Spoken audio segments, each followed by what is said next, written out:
మళ్ళీ ఇంకొక జిల్లాకు సంబంధించి ఇంకో పార్లమెంట్ నియోజకవర్గానికి సంబంధించి డీటెయిల్స్ కోసం మళ్ళీ మీ దగ్గరికి వస్తా.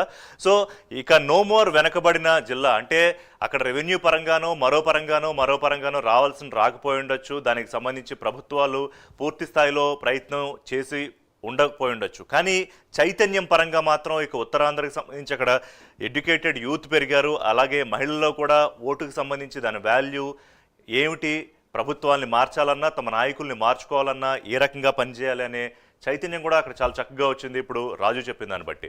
సో ఉత్తరాంధ్రలో మరో ఇంపార్టెంట్ పార్లమెంట్ సెగ్మెంట్ విజయనగరానికి వెళ్దాం. విజయనగరం పార్లమెంట్ సెగ్మెంట్ అంటే విజయనగరానికి సంబంధించి ఒక ప్రత్యేక చరిత్ర ఉంది.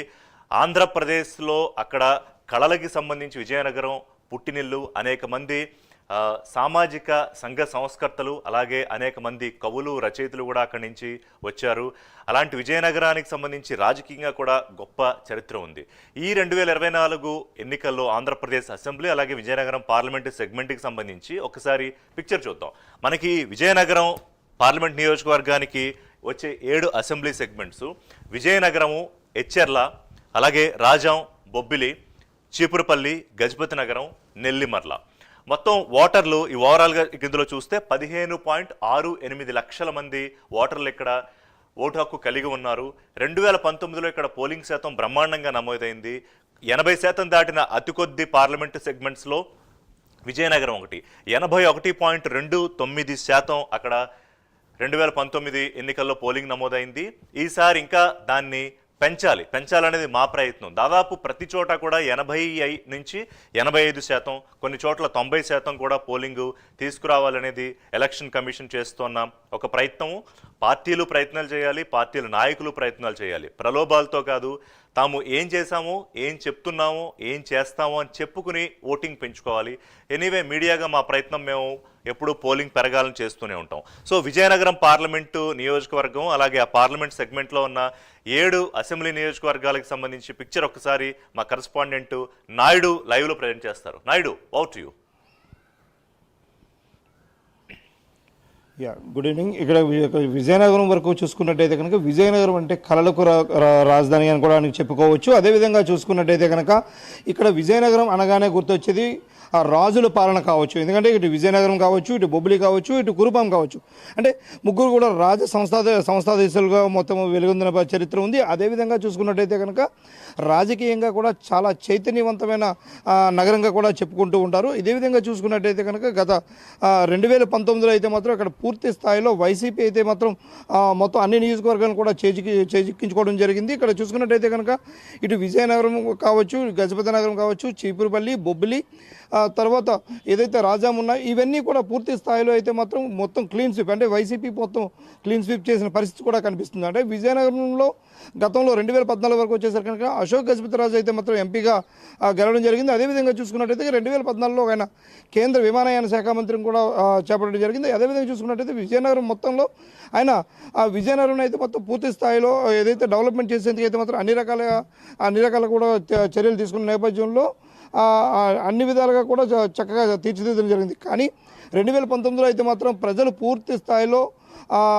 వైసీపీకే పట్టం కట్టిన పరిస్థితి కూడా మనకి కనిపిస్తుంది.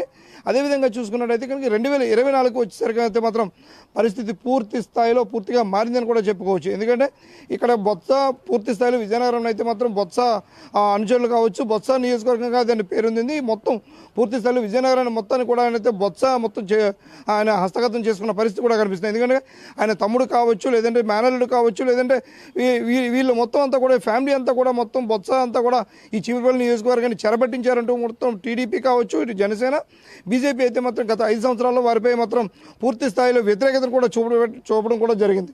ఇదే విధంగా చూసుకున్నట్టయితే కనుక ఇక్కడ టీడీపీకి సంబంధించినంత వరకు విజయనగరం జిల్లాలో అశోక్ గజపతిరాజు పూర్తి స్థాయిలో అయితే మాత్రం ఆయన రాజకీయంగా మొత్తం చైతన్యవంతం చేశారు. అదేవిధంగా అక్కడ అశోక్ గజపతిరాజు కుమార్తె అయితే మాత్రం అక్కడ పోటీలో ఉన్నారు. అదే అక్కడ ఏంటంటే ప్రత్యేకించి చూసుకున్నట్టయితే కనుక ఇక్కడ టీడీపీకి వ్యతిరేక పవనాలు వేయించడానికి కారణం ఏంటంటే అక్కడ గతంలో 2014లో ఎమ్మెల్యేగా పనిచేసినటువంటి మీసాల గీత ఇక్కడ ఇండిపెండెంట్గా అంటే తెలుగుదేశం రెబల్గా పోటీ చేస్తున్న నేపథ్యం అయితే మనకి కనిపిస్తుంది. ఈ నేపథ్యంలో అయితే మాత్రం ఇక్కడ కొంతమేర వీళ్ళకి ఇబ్బంది కలిగే పరిస్థితి ఉంది తప్ప లేదంటే కనుక పూర్తి స్థాయిలో అయితే మాత్రం విజయనగరం జిల్లాలో ఈ కూటమి అభ్యర్థులు అయితే మాత్రం పూర్తి స్థాయిలో గెలుపొందేందుకు అయితే మాత్రం పూర్తి స్థాయిగా కనిపిస్తుంది. అదేవిధంగా చూసుకున్నట్టయితే బొబ్బిలి కావచ్చు, బొబ్బిలిలో ఏదైతే ఆర్వీఎస్కే రంగారో బేబీ నాయన ఉన్నారో ఈయన గతంలో ఓటమి చెందినప్పటికీ కూడా వీళ్ళ బ్రదర్ ఎవరైతే ఉన్నారో ఈయన మంత్రిగా పనిచేస్తారు. మంత్రిగా పనిచేసిన తర్వాత ఓటమి చెందారు. ఈ నేపథ్యంలో అయితే మాత్రం పూర్తి స్థాయిలో నియోజకవర్గాన్ని అంటిపెట్టుకుని నియోజకవర్గాన్ని పూర్తి స్థాయిలో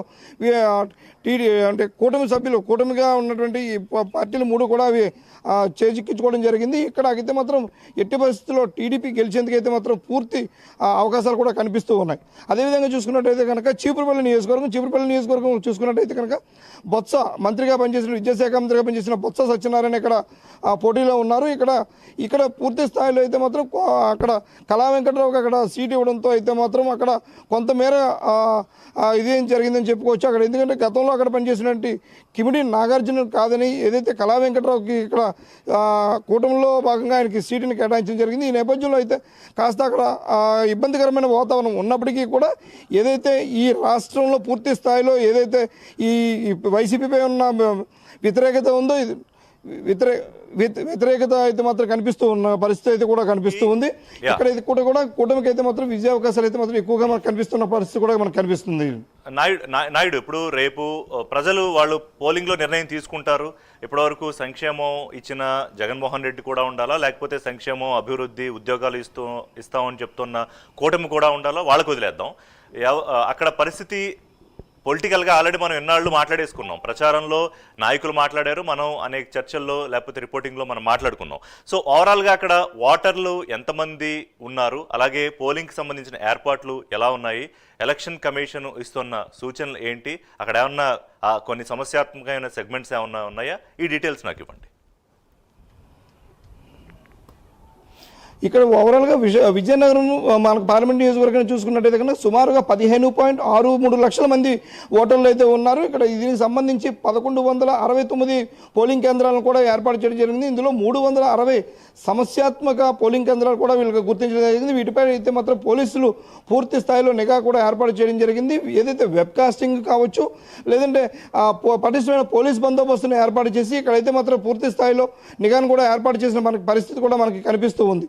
అంటే ఓటర్లకు ఎవరికి కూడా ఇబ్బందులు కలగకుండా అన్ని చర్యలు చేపట్టామంటూ పోలింగ్ ఆఫీసర్ అంటే ఎలక్షన్ కమిషన్ కూడా పూర్తి స్థాయి పటిష్ట చర్యలు కూడా చేపట్టడం జరిగింది. దీనికి సంబంధించి సమస్యాత్మక ప్రాంతాలు ఏవైతే ఉన్నాయో అక్కడ పూర్తి స్థాయిలో వెబ్కాస్టింగ్ చేసేందుకైతే మాత్రం సుమారు 360 వరకు ఉన్నటువంటి వాటిని సమస్యాత్మక ప్రాంతాలను గుర్తించడం జరిగింది. వాటిలో వెబ్కాస్టింగ్ ద్వారా మాత్రం పూర్తి స్థాయిలో వెబ్కాస్టింగ్ ద్వారా అయితే మాత్రం ఇక్కడ ఎన్నికలు నిర్వహించేందుకైతే మాత్రం పూర్తి స్థాయి చర్యలు తీసుకున్న పరిస్థితి మనకి కనిపిస్తూ ఉంది. Right Naidu, thank you. So ఇది శ్రీకాకుళం విజయనగరానికి సంబంధించిన ఓవరాల్ పిక్చర్. అయితే మరొక ప్రధాన